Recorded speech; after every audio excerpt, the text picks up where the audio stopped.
নমস্কার বন্ধুরা, শুভ ঠাকুরবাড়ি আরও একটি নতুন ভিডিওতে আপনাদের সকলকে স্বাগত জানাই। আশা করি আপনারা সবাই ভালো আছেন, সুস্থ আছেন। মা কালীর অশেষ কৃপা পেতে কমেন্ট বক্সে অবশ্যই লিখুন জয় মা কালী। আজকের পর্বের বিষয় হলো আগামী ৩রা মার্চ মঙ্গলবার অনুষ্ঠিত হতে চলেছে সর্ববৃহৎ পূর্ণগ্রাস চন্দ্রগ্রহণ। ভারত এবং বাংলাদেশে এই সর্ববৃহৎ পূর্ণগ্রাস চন্দ্রগ্রহণের সময়সূচি জানব। অর্থাৎ এই পূর্ণগ্রাস চন্দ্রগ্রহণ কখন শুরু, কখন শেষ, গ্রহণের সূতককাল কি থাকতে চলেছে, গ্রহণ চলাকালীন শাস্ত্র অনুসারে এই দিন কী করবেন, কি নিষেধ রয়েছে, গ্রহণ শেষ হলে গ্রহণের কুপ্রভাব থেকে মুক্তির উপায় কি, এবং আরও জানব এই ভয়াবহ পূর্ণগ্রাস চন্দ্রগ্রহণ চলাকালীন গর্ভবতী মহিলাদের বিশেষ সতর্কতা। এই সব কিছুই জেনে নেব আজকের এই পর্বে।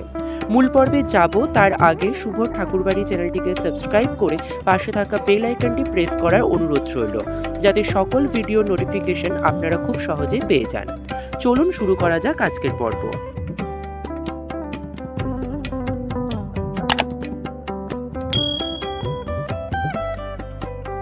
2026 সালে প্রথম পূর্ণগ্রাস চন্দ্রগ্রহণ আসতে আর হাতে গোনা কয়েকটা দিন বাকি। চন্দ্রগ্রহণ রয়েছে ৩রা মার্চ 2026। এই সর্ববৃহৎ পূর্ণগ্রাস চন্দ্রগ্রহণ ভারত এবং বাংলাদেশ থেকে দৃশ্যমান হবে, সুতরাং এর সূতককালও মান্য হবে। এটি পাকিস্তান, আফগানিস্তান, ইরাক এবং ইরান সহ প্রায় সমগ্র এশিয়া জুড়ে দৃশ্যমান হবে। এছাড়াও এই চন্দ্রগ্রহণ নিউজিল্যান্ড, অস্ট্রেলিয়া, আন্টার্কটিকা, উত্তর ও দক্ষিণ আমেরিকা এবং রাশিয়ার মতন দেশগুলিতেও দৃশ্যমান হবে। ৩রা মার্চ 2026 মঙ্গলবার, বাংলার 18ই ফাল্গুন 1432 দোল পূর্ণিমার দিন এই গ্রহণ পালিত হবে। পূর্ণগ্রাস চন্দ্রগ্রহণের সূতককাল শুরু হয়ে যাবে গ্রহণ শুরুর 9 ঘন্টা আগে থেকে, অর্থাৎ ৩রা মার্চ 2026 মঙ্গলবার সকাল 6:20 থেকেই পূর্ণগ্রাস চন্দ্রগ্রহণের সূতককাল শুরু হয়ে যাবে। সূতককালে পূজা, মূর্তি স্পর্শ করা, নতুন কাজ শুরু করা এবং যে কোনো শুভ কাজ নিষিদ্ধ।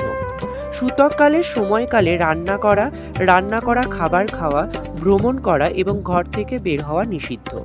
এই সময় গর্ভবতী মহিলা, বৃদ্ধ, শিশু এবং অসুস্থদের ঘর থেকে বের হওয়া উচিত নয়। এবার আমরা জানব ভারতের সময়সূচি।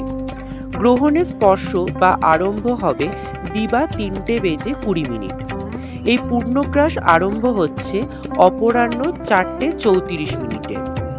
গ্রহণের মধ্যকাল থাকবে অপরাহ্ন 5:05। গ্রহণের সমাপ্তি হবে সন্ধে 5:33। গ্রহণের মোক্ষ বা সমাপ্তি হচ্ছে রাত্রি 6:48। গ্রহণের স্থিতিকাল থাকবে 59 মিনিট এবং গ্রহণের মোট স্থিতিকাল থাকবে 3 ঘন্টা 28 মিনিট। এবারে আমরা জানব বাংলাদেশের সময়সূচি। বাংলাদেশে এই গ্রহণ শুরু হচ্ছে দুপুর 2:45 থেকে। দিবালোক হওয়াতে শুরুতে এর দেখা যাবে না, আর দৃশ্যমান হবে সন্ধে 5:49 চাঁদ ওঠার পর থেকে রাত 8:23 পর্যন্ত। এর মূল আকর্ষণ, অর্থাৎ আপনার এই পূর্ণগ্রাসটি সম্পূর্ণভাবে দেখতে পাচ্ছেন, সন্ধে 6:02 পূর্ণগ্রাস শেষ হবে। তাই চাঁদ ওঠার পরপরই কয়েক মিনিট রক্তাভ চাঁদ বা ব্লাড মুন দেখার সুযোগ থাকবে। এরপরে আমরা জেনে নেব এই সময় গর্ভবতী মহিলাদের জন্য কি কি সতর্কতা অবলম্বন করতে হবে। প্রথমত, গ্রহণ চলাকালীন আপনারা একেবারেই বাড়ির বাইরে বের হবেন না। গ্রহণের আলো যেন কোনোভাবে আপনাদের স্পর্শ না করে। গ্রহণ চলাকালীন কোনো খাদ্যদ্রব্য গ্রহণ করবেন না এবং খাদ্যদ্রব্যের ওপরে তুলসী পাতা দিয়ে রাখবেন। কোনো ধারালো বস্তু যেমন ছুরি, কাঁচি ইত্যাদি দিয়ে কোনো কাজ করবেন না। গ্রহণ চলাকালীন নিজের ইষ্টদেবতার নাম জপ করবেন এবং ঝগড়া বিবাদ থেকে দূরে থাকবেন। এবারে আমরা জানব গ্রহণের কুপ্রভাব থেকে মুক্তির উপায়। গ্রহণ মহাজাগতিক ঘটনা হলেও এর কুপ্রভাব রয়েছে। গ্রহণ শেষ হয়ে গেলে গোটা ঘরবাড়ি পরিষ্কার করে নিজের ইষ্টদেবতাকে পূজা অর্চনা করবেন। পুজোর প্রসাদ অবশ্যই গরিব দুঃখীদের মধ্যে বিতরণ করবেন এবং গোটা বাড়িতে গঙ্গার জল ছেটাবেন। এতে সমস্ত অপবিত্রতা দূরীভূত হবে। আজকের ভিডিওটি আপাতত এই পর্যন্তই। যদি ভালো লেগে থাকে আমার এই ভিডিওটি, তাহলে অবশ্যই একটা লাইক করে দেবেন এবং হেল্পফুল মনে হলে নিজেদের ফ্রেন্ডস ফ্যামিলির সাথে শেয়ার করার অনুরোধ রইল। সবাই খুব ভালো থাকবেন, সুস্থ থাকবেন, সাবধানে থাকবেন। দেখা হচ্ছে আবার আগামী পর্বে।